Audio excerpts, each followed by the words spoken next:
আল্লাহ তাআলা বলে সমস্ত জাহান্নামী হওয়ার একত্র কারণ হলো এরা ছিল সকলেই গাফেল।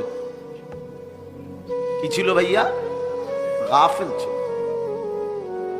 ইয়ালামুনা যাহিরাম মিনাল হায়াতিদ দুনিয়া ওয়া হুম আনিল আখিরাতি হুম গাফিলুন। আল্লাহ বলেন এরা দুনিয়ার জীবন খুব ভালো বুঝেছিল, কিন্তু আখিরাতের ব্যাপারে ছিল গাফেল। গাফেল। ইকতারাবা লিন-নাসি হিসাবুহুম ওয়া হুম ফি গাফলাতিন মুরিদুন। আল্লাহ বলে মানুষের হিসাবের সময় একদম কাছাকাছি, অথচ তবু সে আমি আল্লাহর থেকে বিমুখ হয়ে গাফেল হয়ে আছে। গাফেল হয়ে আছে, গাফেল হয়ে আছে। আখিরাত একদম সামনে। আখিরাত কোরআন কারীমের মধ্যে আছে, আল্লাহ তাআলা বলেন ইন্নাহুম ইয়ারাউনাহু বাঈদা ওয়া নারাহু করিবা। আল্লাহ বলে কাফের, বেঈমান, নাফরমান, পাপী, অবাধ্য, জালেম সে জাহান্নামকে মনে করে অনেক দূরে, আমি তো আল্লাহ দেখি একদম কাছে। আমি তো দেখি কাছে বান্দা, তুমি তো মনে করছো অনেক লম্বা, অনেক দূর। তুমি মনে করছো 60 বছর হায়াত, আরো কিছুদিন ফুর্তি করি। তুমি মনে করছো 40 বছর হায়াত, আরো কিছুদিন ফুর্তি করি। আল্লাহ তাআলা বলেন তুমি কবরের এক রাত পেরেশানির মনে হবে 1000 কোটি বছর। তখন বুঝো তারুজুল মালাইকাতু ওয়ার রূহু ইলাইহি ফি ইয়াউমিন কানা মিকদারুহু 50000 সানা। আল্লাহ তাআলা বলে বান্দা হাসরের ময়দানে যখন দাঁড়াবা তখন দেখবা যে হাসরের ময়দানের একদিন 50,000 বছর। 50,000 বছর আমি আর আমার দাদার বয়স মিলাইলেই তো হবে, ঠিক না?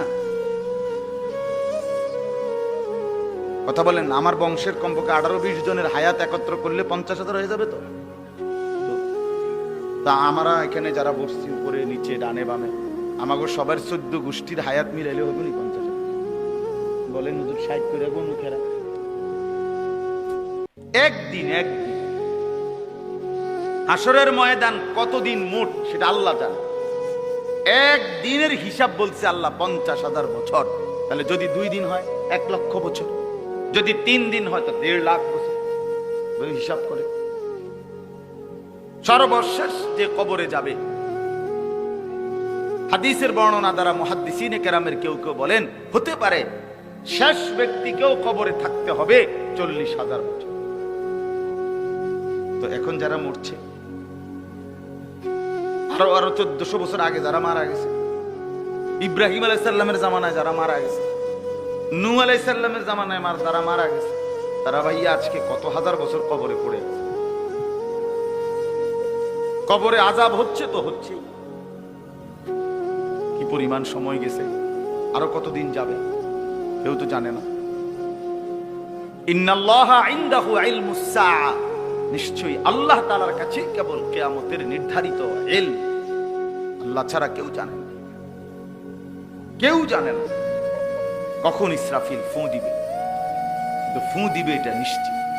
ইজা ওয়াকাতিল ওয়াকিয়া লাইসা লিওয়াকাতিহা কাযিবা। আল্লাহ বলে কিয়ামত সম্পর্কিত যে ঘটনাটা বান্দা, ইসরাফিল ফু দিলে পৃথিবীটা ধ্বংস হবে, এই ঘটনাটা ঘটবেই। লাইসা লিওয়াকাতিহা কাযিবা। আল্লাহ বলেন এই ঘটনাটি ঘটার ব্যাপারে বান্দা এক যাররা মিথ্যার কোনো সম্ভাবনা নাই, কোনো সম্ভাবনা নাই।